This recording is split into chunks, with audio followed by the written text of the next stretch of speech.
And they are found in neural tissue. देखिए connective tissue में ये क्यों नहीं मिलते, ये आपको आंसर तभी मिलेगा जब आप कनेक्टिव टिश्यू के बारे में पढ़ेंगे। यू विल रियलाइज कि भाई यहाँ तो सेल जंक्शन हो ही नहीं सकते थे, वैसे भी हो ही नहीं सकते थे। You will know when you read about connective tissue and when you will read about cell junctions, ये होते क्या हैं। ठीक है, धीरे धीरे आपको समझ में आएगा सेल जंक्शंस होते क्या हैं। सेल जंक्शंस के टाइप बताना चाहती हूँ मैं आपको, क्योंकि जब मैं टाइप बता पाऊंगी तभी एक्सप्लेन कर पाऊंगी कि ये होते क्या है। आइए देखें, सेल जंक्शंस के टाइप की बात करते हैं। They are tight junctions, they are gap junctions, they are adherent junctions, they are desmosomes and they are hemidesmosomes. देखिए आप जब सेल जंक्शंस के बारे में पढ़ेंगे तो आपको समझ में आएगा कि सभी सेल जंक्शंस बॉडी में सभी सेल्स के अंदर नहीं मिलते। इनकी बहुत ही स्पेसिफिक लोकेशन होती है डिपेंडिंग अपॉन देयर वर्क। तो एक एक करके जैसे आप समझोगे आप सेल जंक्शंस का मीनिंग भी समझ जाओगे, सिग्निफिकेंस भी समझ जाओगे और कहां पे आपको मिलने चाहिए, पोजीशन, ये भी आप लोगों को क्लियर होता जाएगा। इसे एक बार नोट कर लीजिए, फिर चलते हैं। टाइट जंक्शन के बारे में पहले पढ़ लेते हैं, फिर आप समझ सकेंगे इनकी इंपॉर्टेंस क्या है, इनकी सिग्निफिकेंस क्या है। टाइट से आपको कैसा फील होता है? Tight means tight, something tight. Tight junctions are the junctions which hold to cells very very close and tightly. जैसे दो कपड़ा नहीं सिल देते, एक कपड़ा इधर एक कपड़ा इधर और आपने धागे से सिल दिया। टाइट जंक्शंस कुछ इस तरीके से दो सेल्स को जोड़ देता है। दिखाइए मैं आपको बताती हूं।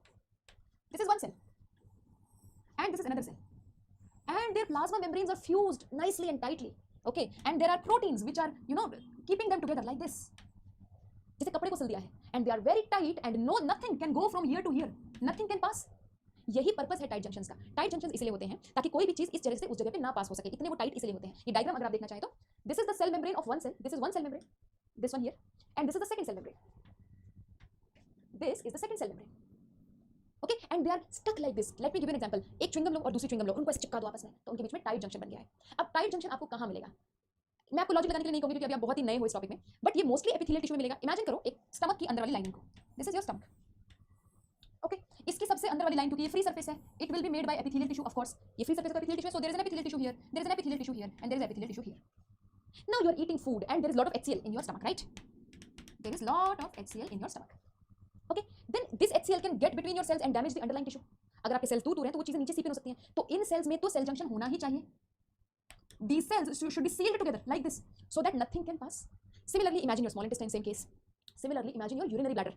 क्या भरा होता है यूरिनरी ब्लैडर में? लॉट ऑफ सुसु is there. Now would you like your सुसु to spill here and there in the surrounding tissues? नहीं, यूरिनरी ब्लैडर के अंदर, स्टमक के अंदर जो भी लिक्विड चीजें स्टोर कर रही हैं, जितने स्टोरेज ऑर्गन्स हैं हमारे पास, उनकी इनर लाइनिंग का epithelial tissue is made is bind together by tight junctions. I hope I am very clear, okay? So should I write it और you will write it yourself?